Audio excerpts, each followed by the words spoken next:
আজকে আবার আসার পথে শুনলাম যে আমাদের শিমুল ঘর একটি ছেলেকে আক্রমণ করে নাক ফাটিয়ে দিয়ে রক্তাক্ত করা হয়েছে। প্রিয় দর্গমগরবাসী, আমাকে চিনতে পারছেন?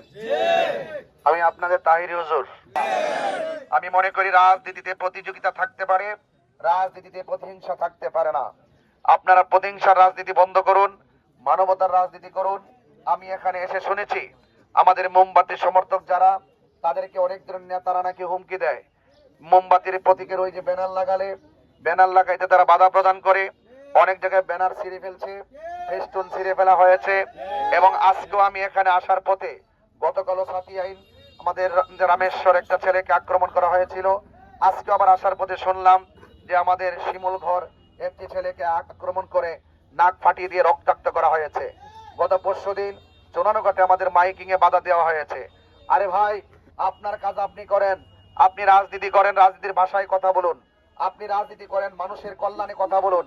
আপনি যদি জোর জবরদস্তি করেন, যদি মনে করেন আঘাত করে মনে করছেন যে জনপ্রতিনিধি হয়ে যাবেন, আমি প্রতিপক্ষ ভাইদেরকে সতর্ক করে বলছি এবং পরামর্শমূলক ভাবে বলছি, আপনি আপনার ভোট চান, আমি আমার ভোট চাই।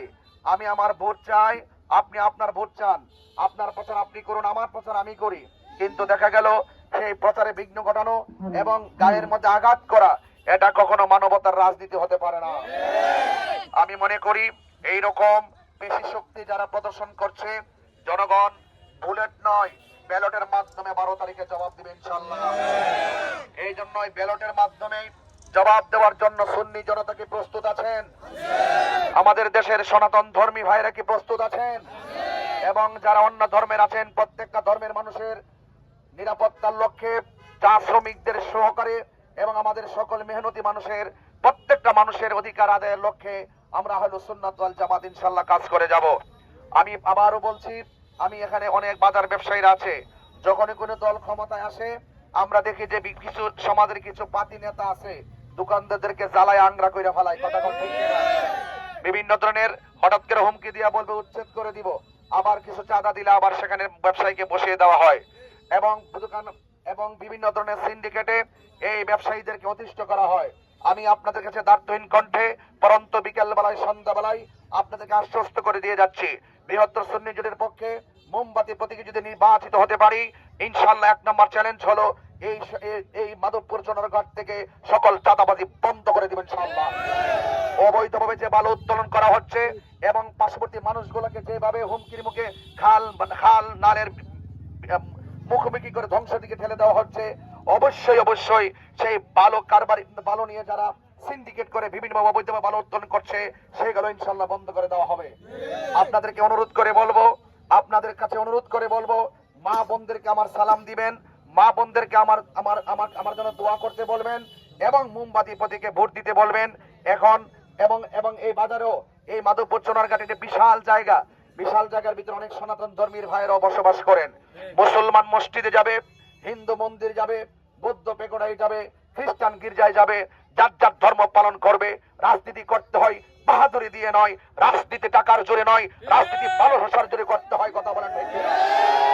অনেকে আমাকে বলছে, বিভিন্ন জায়গায় অপপ্রচার করে বলা হয়েছে, আমাকে কি বলে জানেন? গতকাল একটি ভিডিও দেখলাম, চা শ্রমিকদের কাছে গিয়ে বলা হচ্ছে যে এই যে মোমবাতি প্রতীক নিয়ে যে আসছে সে কিন্তু সুন্নি না।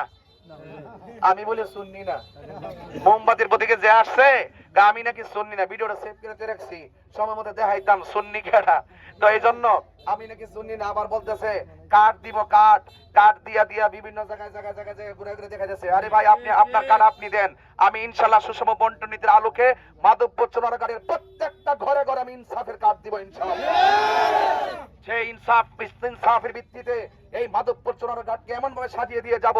আমার বাড়ি ব্রাহ্মণবাড়িয়া বলে অনেক জনে কথা বলেছেন, ব্রাহ্মণবাড়িয়ার বেটা গেলে এখানে মত আইছে, ও জ্বলতেছে। আপনি সংবিধান জানেন না, এই জন্য চলে। একটু লেখাপড়া করেন, একটু পড়াশোনা করেন। বাংলাদেশের যে কোনো জায়গায় যে কোনো নাগরিক নির্বাচন করতে পারে। কথা বলেন ঠিক না? এই সুজা প্রাইমারি কথা যদি এসে এই শিক্ষিত ভোটারদের কাছে বলেন, এই ভোটাররা সেই সমস্ত কথা খায় না। কথা বলেন ঠিক না? আবার বলতেছেন তাহিরি সাহেব যাইছে, এই দেশের লেগে কি উন্নতি করছে, তার কি অবদান আছে? আরে বাবা, 22টা বছর আপনার সন্তানকে ধর্মের শিক্ষা দিলাম, এর চাইতে বড় উন্নতি কি আর কিছু আছে? এরপর আমি বলতে চাই, আমি যদি জনপ্রতিনিধি হতে না পারি আমি কি উন্নয়ন করতে পারবো? তো আল্লাহ যদি আমাকে প্রতিনিধি বানানোর পরে যদি আমি না করতাম, তাইলে বলতে পারতেন কি উন্নয়ন করছি। কথা কোন ঠিক না? তবে আমি কথা দিয়ে যাচ্ছি, যদি আল্লাহ পাক আমাকে দয়া করে আর মাধবপুর চোরারগাঁয়ের মানুষ যদি তাদের ম্যান্ডেট দিয়ে যদি আমাকে পার্লামেন্টে পাঠায়, কথা দিয়ে যাচ্ছি সন্ধ্যাবেলায় এমন কাজ করে দিয়ে যাবো চোরারগাঁর মাধবপুরে, আপনারাই যেন আবার বলতে সক্ষম হন যে তাহিরকে মনে করেছিলাম কি করবে, এমন কাজ করে গিয়েছে, আমাদের স্থানীয় কেউ এত কাজ করতে পারে না। এই বিশ্বাস আপনাদের আছে না নাই?